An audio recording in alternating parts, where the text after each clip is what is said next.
आप देख सुन रहे हैं न्यूज़ टॉक भारत। मित्रों, देश के कोने कोने में पागल भेड़ियों द्वारा आतंक मचाकर देश की संपत्ति को नुकसान पहुंचाई जा रही है।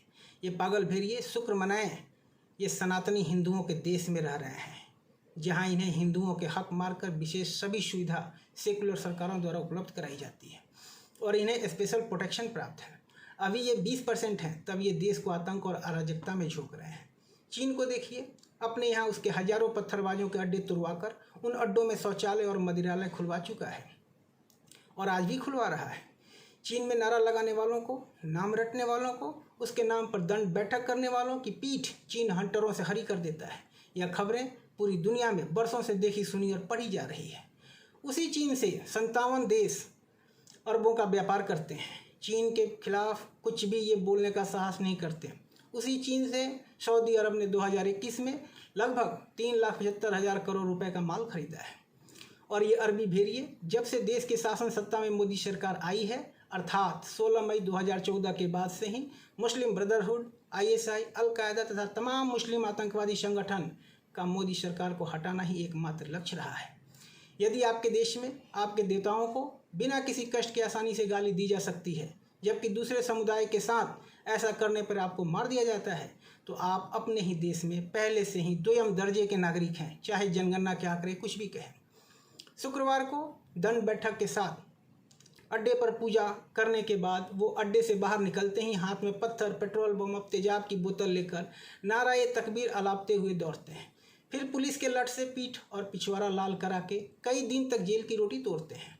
कश्मीर से कन्याकुमारी वाया कानपुर तक यही एक कहानी ही बरसों से देखी सुनी जा रही है। यानी कहीं कोई बड़ी गड़बड़ तो जरूर है दया। नुपुर शर्मा ने जो भी कुछ कहा है तो उसकी समीक्षा करने के लिए देश का संविधान है, और अगर नुपुर शर्मा ने कुछ भी गलत बोला है तो उसे सत्य बोलकर खंडन करने का साहस दिखाओ, ताकि पूरी दुनिया जाने सत्य क्या है। ये मुल्क कोई कबीला नहीं कि झुंड सड़क पर उतरकर पत्थर चलाए और अपनी मनमानी करे और हम डर कर उनके सामने घुटने टेक दें। ट्रिपल+ रेटिंग वाले सर्टिफाइड लतखोर इन तथ्यों पर विशेष ध्यान दें। और रही बात धर्मांध मदनी जी की, तो आप क्या कहते रहे हैं यह मुझे तो ठीक ठीक समझ में आ रहा है, लेकिन शायद मेरी बातों का अर्थ आपको समझ नहीं आया। बड़ी विनम्रता और हमदिली से कहा था कि हमारा और आपका DNA एक ही है, एक ही बागबान के फूल हैं हम। नहीं समझ में आया। वक्त रहते गफलत की नींद से निकलिए। अरबी अशरफी मुस्लिमों की जूतियों में पैर मत फंसाइए। उनके लिए आप कल भी अर्जल मुजाहिर दोयम दर्जे के मुसलमान थे, आज भी अर्जल हैं। वे आपको मिलावटी घोड़ा कहते हैं। आपके पुरखों ने किसी दहशत में या किसी लालच में आकर अपना हजारों साल पुराना ईमान तो छोड़ तो दिया था, लेकिन आपके लहू की बनावट नहीं बदली है। आप अपनी जहनीत और स्वभाव जरूर बदल ली है, लेकिन इससे आपके पुरखे नहीं बदल गए हैं। यानी कि अपनी पहचान बदल लेने से अपने पुरखों का इतिहास नहीं बदल सकते, जो दहशत का मुकाबला नहीं कर सके थे। जज्बात में बहने से या दहशत का शिकार होने से दिमागी रोग तो हो सकते हैं, लेकिन आप ये नहीं कह सकते कि ये बीमारी पीढ़ी दर पीढ़ी चलती रहेगी। हीनता की भावना से बाहर आइए। इस मनोरोग की तालीम आपको कहाँ से मिलती है यह सबको पता चल चुका है। यह इंटरनेट का जमाना है। सबको पता है कि आपकी ये बीमारी यहाँ की नहीं है, बाहर से आई है। ये जहालत और पासिक पागलपन जो आपके दिमाग में पर सवार है, ये भारत का नहीं है। यह अब इस देश में चलने वाला नहीं है। यानी यह देश आपका तो है, बिल्कुल है, लेकिन यह पागलपन बाहरी है, नहीं चलने वाला। अब ठीक से भेजे में बिठा लीजिए। आपके पुरखों ने तो भारत के समृद्ध ज्ञान के समुद्र में गोते लगाए थे। आज आप कतरे सहीने में लगे हैं, खुरचन बटोर कर उसे संसार का ज्ञान बता रहे हैं। इस मनोरोग का इलाज असंभव नहीं है। खुद आगे बढ़कर अपना इलाज करा लीजिए। वक्त तेजी से जा रहा है।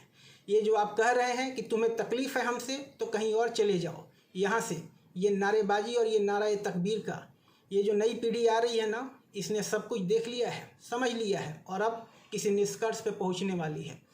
कल ये पीढ़ी आपका इलाज करने पर उतर गई तो पागलपन के सारे जिन्नात भागते दिखाई देंगे। सनद रहे, इस बार जगह नहीं मिलेगी। शुद्धिकरण होगा आपकी अक्ल का। वोट तो बीजेपी को ही देना है। आज़ादी की सांसें सैकड़ों वर्ष बाद मिली है।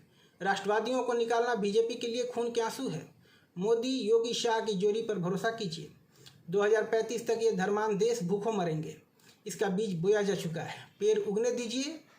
इनके पेट्रोल डीजल की ताकत इनकी कमजोरी होगी। ये दाने दाने के लिए मोहताज होंगे। मित्रों, 2035 तक 50% इलेक्ट्रिकल व्हीकल होंगे और चार्जर स्टेशन गली गली होंगे, जैसे कभी टेलीफोन बूथ हुआ करते थे। जब भारत के हर पंचायत में प्रचुर मात्रा में लग जाएंगे, सभी गाड़ियाँ इलेक्ट्रिक हो जाएगी और ये दुष्ट देश भूखे मरेंगे या तेल पीकर रोबोट बन जाएंगे।